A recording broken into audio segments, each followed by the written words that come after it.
नमस्कार, मी अश्विनी पुरी. DS news 24 मध्ये आपल्या सर्वांचं स्वागत. बघणार आहोत बातमीचा सविस्तर आढावा. आमच्या DS न्यूज 24 चॅनलला लाईक करा, शेअर करा, सबस्क्राईब करा आणि बेल आयकॉन प्रेस करायला विसरू नका. पुण्यातील राजगुरुनगरमध्ये एक धक्कादायक घटना समोर आली. एका खासगी क्लासमध्ये शिक्षक शिकवत असतानाच त्याचा वर्गमित्रानेच चाकूने गळा चिरलाय. यामध्ये तो गंभीर जखमी झाल्यामुळे मृत्यू झाला. तर घटनेनंतर अल्पवयीन आरोपी दुचाकीवरून फरार झालाय. लहान मुलांमधील हे गँगवार उफाळल्यामुळे परिसरात खळबळ उडाली आहे.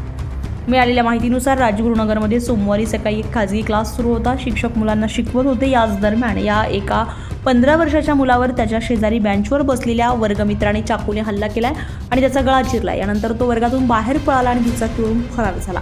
या प्रकारामुळे क्लासमधील विद्यार्थी आणि शिक्षकांमध्ये घबराट पसरली आहे. रक्ताच्या थारोळ्यात पडलेल्या विद्यार्थ्याला तातडीने रुग्णालयात हलवण्यात आलंय. तर घटनेची माहिती मिळताच पोलीस घटनास्थळी पोहोचले असून याबाबत तपास सुरू केलाय. जखमी विद्यार्थीची प्रकृती गंभीर असल्यानं त्याचा उपचारादरम्यान दुर्दैवी मृत्यू